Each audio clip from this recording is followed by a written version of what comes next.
สบายดีทุกท่านสบายดีท่านผู้ชมสบายดีพ่อแม่พี่น้องยินดีต้อนรับส่องเบาเส้นเมืองสลัดหน่อยคือเก่าสิ้นเคยพี่น้องเลยโอ้ยเนาะอ่าคือว่ามาอัปเดตตอนเช้าพี่น้องเลยคือเขาสิ้นเคยอยู่ห้องเฮมซึ่งสร้างพี่น้องเลยอ่าห่างหายไปหลายมือหลายเว้นหลายวันพี่น้องเลยบ่ได้ลงคลิปถือว่าก็พอสมควรพี่น้องเลย4-5 มื้อเลยบ่ได้ลงคลิปขอโทษขออภัยนำทุกท่านผู้ที่เคารพนับถือและฮักแพงบ่เส้นเมืองมีปัญหาพี่น้องเลยมีปัญหาเรื่องการจิตในถาดพญาในโตพี่น้องเลยบ่สบายก็เลยว่าบ่ได้ลงคลิปเป็น5 มื้อนี่พี่น้องเลย4 มื้อ 5 มื้อนี่แหละมื้อนี้มาอัปเดตตอนเช้าพี่น้องเลย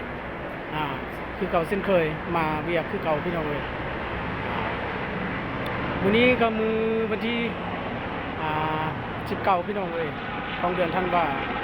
คม2025พี่น้องเลยตอนนี้เวลา9 โมงปลายพี่น้องเนาะเฮามาเปิดคลิปบอนเก่าเส้นเคยพี่น้องเลยบนขอบรถขอก2พี่น้องเลยเนาะของหนึ่งคือว่ามื้อนี้เฮายามผู้เดียวพี่น้องเลยเฮาเฮ็ดเวียกผู้เดียวเราก็ทุกขออภัยกันทุกทานถือว่าห่างหายไปหลายมื้อพี่น้องเลย4-5 มื้อบ่ได้ลงคลิปเราขอโทษขออภัยหลายๆผู้ที่รับเบิ่งรับชมพี่น้องเลยขอโทษ FC ทุกท่านเนาะมื้อนี้ก็มาเปิดคือเก่าพี่น้องเลยมาอัปเดตคือเก่าให้ท่านผู้ชมเบิ่งคือเก่าพี่น้องเลยกัเศร้าน้อยนึงพี่น้องเลยจิบแควเนาะเรื่องกันว่าบ่ได้เวียกกับบ่ได้เฮ็ดพี่น้องเอ้ยบ่ได้ไปเวียกซ้ำ4-5 มื้อบ่สบายก็เลยมื้อนี้มาเว้าเรื่องการชี้แจงทาง FC พี่น้องเอ้ยทางทุกท่านผู้ที่เคารพนับถือและฮักแพงถือว่า 2-3 มื้อ 4-5 มื้อบ่ได้ลงคลิปก็ขอโทษขออภัยหลายๆเนาะมื้อนี้ก็มาพบมาพอคือเก่าเช่นเคยพี่น้องเอ้ย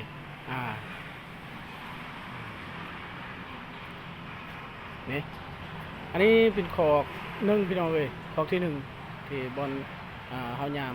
ทุกท่านก็คือสิฮู้ที่เห็นพี่น้องเอ้ยเพราะว่าเฮาก็อัปเดตตลอดตอนเฮา4-5 มื้อ4-5-6 มื้อหลังพี่น้องเอ้ยเฮาก็อัปเดตตลอดทุกท่านเบิ่งตลอดพี่น้องเอ้ยคลิปนี้ก็เป็นคลิปบ้านนาค่ำพี่น้องเอ้ยเมืองสิกุตะบนคนจันทร์ที่บอนเฮาท้ายนี่ก็เป็นโรงแรมซึ่งสร้างเมืองสิกุตะบองนครหลวงจันทร์เนาะตั้งอยู่บ้านนาค่ำก็ขึ้นกับเมืองสิกุตะบองเขตสังเกียงพี่น้องเอ้ยเส้นทางก็เป็นเส้นทางP2เนาะ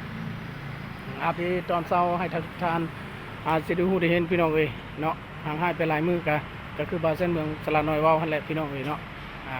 บ่สบายเรื่องการจิบไข้ไอหนาวพี่น้องเอ้ยมื้อนี้รถก็คือเก่าหั่นแหละพี่น้องเอ้ยเนาะคือเก่าสิ้นเคยพี่น้องเอ้ยรถก็ของที่1นี่ก็อาจจะติ่มคือเก่าพี่น้องเอ้ยแต่ว่ามีบอนว่างยัง2-3 คันก็สิติ่มพี่น้องเอ้ยเนาะทั้งรถลูกค้าและก็รถพนักงานนำเนาะผู้ที่เฮ็ดเวียกอยู่นี่มื้อนี้เป็นมื้อวันศุกร์พี่น้องเอ้ยเนาะวันที่19เดือนธันวาคมเดือน12พี่น้องเอ้ย2025เนาะตอนนี้เวลาก็9 โมงไปสิเข้า10 โมงเลยพี่น้องเอ้ยเอาไปสแกน2 เทื่อแหละ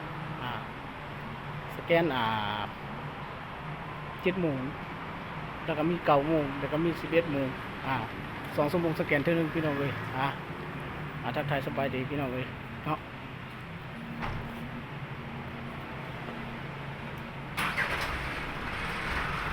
รถก็คือเก่าเนาะเต็มของ1ขอก2พี่น้องเอ้ยครับพี่เบิ่งขอก2ก่อนพี่น้องเอ้ย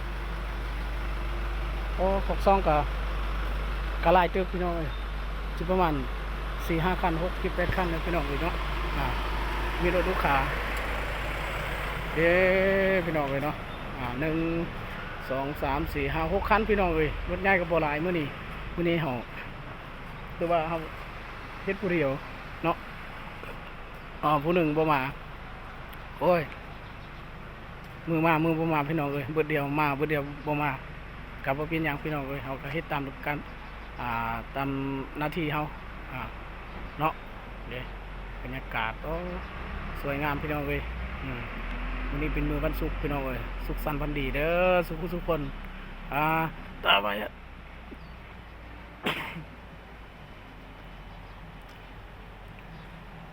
ถ้าว่าทุกท่านสิดูเห็นคลิปนี้ก็ฝากกดไลค์กดแชร์ด้วยเด้อสุขคนทักทายกันคือเอาสิ้นเคยพี่น้องเอ้ยฝากกดไลค์กดแชร์กดติดตามกดกระดิ่งเพื่อแจ้งเตือนเบิ่งคลิปต่อไปพี่น้องเอ้ยเฮาก็สิพยายามลงคลิปทุกมื้อแต่ว่ามีปัญหาคือบ่าวเส้นเมืองว่าหั่นแหละคลิปใครไอ้นาวเฮาก็เรียกก็บ่มาพี่น้องเอ้ยคลิปก็บ่ได้ลงบ่ได้ถ่ายเนาะสำหรับคลิปนี้ก็บ่าวเส้นเมืองสลัดน้อยก็สิอวยพรอวยใส่ให้ทุกท่านจงอยู่ดีมีแห้งขอให้มีความสุขคนเจริญสุขกายสบายใจอย่าจิบอย่าจนลำรวยๆเด้อพี่น้องเอ้ยสำหรับคลิปนี้บัดเส้นเมืองกับศิลาทุกท่านไปแล้วสำหรับคลิปหน้าพอกันใหม่สบายดี